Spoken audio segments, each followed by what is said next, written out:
2026 नया साल, नए सेटअप्स, नए ट्रेडर्स और बहुत सारी नई अपॉर्चुनिटी। लेकिन इन अपॉर्चुनिटीज को आप तभी ग्रैब कर सकते हो जब आपको ऐसे सेटअप्स पता हो जो एक्चुअल में मार्केट में वर्क कर। और देखा जाए तो ऐसे कई सारे सेटअप्स हैं, लेकिन उनमें से मैं आपके लिए आज एक सेटअप लेके आई हूँ जिसका नाम है ओपनिंग रेंज ब्रेकआउट सेट। आज की इस वीडियो में हम देखने वाले हैं कि ये ओपनिंग रेंज क्या होती है, ये सेटअप कैसे वर्क करता है और ये इतना इंपॉर्टेंट क्यों है, और सबसे इंपॉर्टेंट क्या एक्चुअल में इस सेटअप पे हमें बहुत अच्छे ट्रेड्स मिलने वाले हैं। तो चलो बिना वक्त गवाए वीडियो को स्टार्ट करते हैं, लेकिन उससे पहले वीडियो को लाइक कर लीजिए, चैनल को सब्सक्राइब कर लीजिए और बेल आइकन को भी क्लिक कर लीजिए ताकि हमारे और लर्निंग के वीडियोस आए तो सबसे पहले आपको पता चले। तो चलिए स्टार्ट करते हैं। दोस्तों सबसे पहले तो हम ये समझते हैं कि जो ओपनिंग रेंज है ये इतनी इंपॉर्टेंट क्यों है। जब भी मार्केट 9:15 को खुलता है और 3:30 को क्लोज हो जाता है तो इसके बाद जब मार्केट वापस रीओपन होता है तब तक बहुत सारी न्यूज आती है। ग्लोबल मार्केट में कुछ उथल पुथल हो चुकी होती है, उनके कुछ डेटा आते हैं या ट्रम्प का कुछ बयान आ जाता है या कुछ न्यूज आ जाती है ट्रम्प को लेकर, या फिर सेबी के कुछ नए रूल्स आ जाते हैं। तो पहले ही जब मार्केट खुलते ही जो बड़े प्लेयर्स हैं उनको या तो हैवी क्वांटिटी में बाय करना होता है या तो अपनी पोजीशन से एग्जिट करना होता है। तो इस टाइम पे जो है वोलाटिलिटी मार्केट में बहुत रहती है और रिटेल ट्रेडर्स जो है वो पहले ही कैंडल खुलते ही जो है ट्रेड में एंटर करने की कोशिश करते हैं। तो जो स्मार्ट मनी है उनके लिए ये हाई लिक्विड एरिया होता है जिसको वो ग्रैब करने की कोशिश कर। तो सबसे जरूरी इसीलिए है कि जो ओपनिंग रेंज है वो क्यों मैटर करती है, अब तक हमने ये तो देखा। अब ओपनिंग रेंज को निकालते कैसे है वो। ओपनिंग रेंज के लिए जैसे ही मार्केट खुलता है, जैसे ये 9:15 की कैंडल है, जैसे ही मार्केट खुलता है आप देख रहे हो कि हाई वोलेटिलिटी यहाँ पर पहले 15-20 मिनट में है। तो सबसे पहले जो नॉर्मल बेसिक रूल के हिसाब से अगर हम जाए तो पहली 3 कैंडल मतलब 15 मिनट की कैंडल्स आप ले सकते हैं। डायरेक्टली आप अगर 15 मिनट की कैंडल लेते हो तो आपको एक ओपनिंग रेंज कैंडल का मिल। जैसे ये वाली कैंडल है, ये 9:15 को ओपन हुई है और 9:30 को क्लोज हुई है, मतलब ये 15 मिनट की कैंडल है और पहले 15 मिनट मार्केट के जो है वो हाई वोलाटिल वाले रहते हैं और ओपनिंग रेंज वाले हैं। तो सबसे पहले ओपनिंग रेंज निकालने के लिए आपको इसके हाई पॉइंट को मार्क कर लेना है और इसके लो पॉइंट को मार्क कर। अब जैसे ही इसका ब्रेकआउट या ब्रेकडाउन होता है, जैसे आप यहाँ पे देख रहे हैं कि फर्स्ट 15 मिनट की जो कैंडल है, फर्स्ट 15 मिनट की जो कैंडल है, जैसे ही उसका ब्रेकआउट हुआ है मार्केट जो है काफी ऊपर की तरफ निकल चुका है। और मैक्सिमम टाइम में ऐसा होता है कि जब पहली जो रेंज है उसको ब्रेकआउट या ब्रेकडाउन अगर मार्केट करता है तो फर्स्ट हाफ तक या पूरे दिन तक मार्केट जो है इसी ट्रेंड में कंटिन्यू करता है। तो ओपनिंग रेंज तो बहुत इंपॉर्टेंट है और कैसे निकालते हैं हमने ये भी देख लिया। अब जैसे ही इसका ब्रेकआउट होता है यहाँ पे बनती है आपकी एंट्री। आपका जो एसएल होता है, अगर ये लेवल ये रेंज जो है ये बहुत ज्यादा बड़ी है तो आप जो है के बाद वाली कैंडल या फिर आपने जिस कैंडल में एंट्री की है उस कैंडल का लो लेकर एक ट्रेड में आप एंटर कर सकते हो।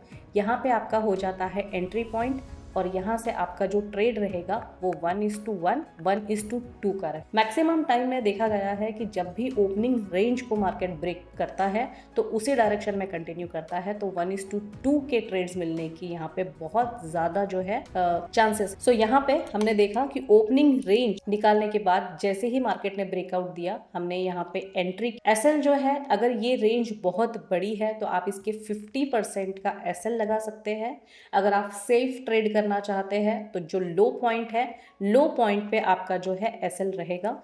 और यहाँ पे एंट्री लेने के बाद आपके जो टारगेट रहेंगे वो मिनिमम 1:1, 1:3 और कभी कभी आपको 1:3 के भी यहाँ पे जो है लेवल्स बहुत आसानी से मिल जाते हैं, क्योंकि जब भी मार्केट एक रेंज को ओपनिंग रेंज को ब्रेक करता है तो उसी डायरेक्शन में ये कंटिन्यू करने के हाईएस्ट चांस रहते हैं।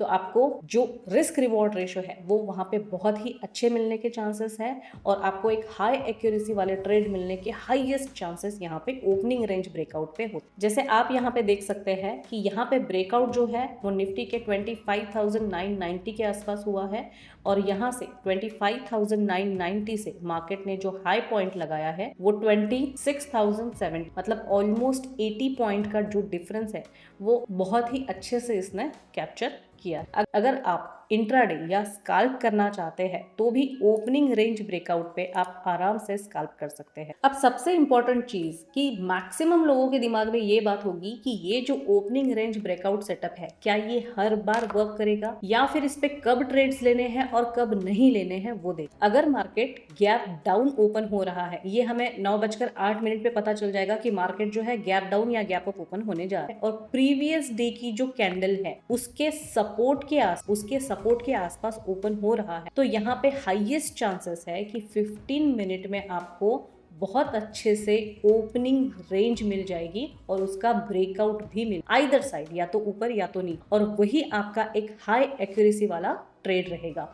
तो यहाँ पे हाईएस्ट प्रोबेबिलिटी रहेगी आपको एक अच्छा ट्रेड मिलने की, तो यहाँ पे आप जो है एंट्री कर सकते। दूसरा, अगर मार्केट सपोज बहुत ही रेयर केस में होता है कि 1% के आस, सपोज आप निफ्टी में ट्रेड करना चाह रहे हो और निफ्टी 1% के गैप अप या गैप डाउन ओपन हो रहा है, तो 1% मतलब निफ्टी अभी 25,000 का इंडेक्स है तो 250 पॉइंट, तो यहाँ से 250 पॉइंट्स अप या 250 पॉइंट्स डाउन। ये बहुत रेयर केस में होता है, अगर साल में देखो तो 10 से 12 बार मैक्सिमम ये होता है। तो यहाँ पे जब भी इस तरह की सिचुएशन अगर कोई होती है और यहाँ पे अगर ये 15 मिनट की ओपनिंग रेंज ब्रेक करता है तो यहाँ पे आपको हाईएस्ट रिस्क रिवॉर्ड, जैसे कि 1:3, 1:4 रिस्क रिवॉर्ड के रेशियो के ट्रेड्स भी आपको मिल सकते हैं।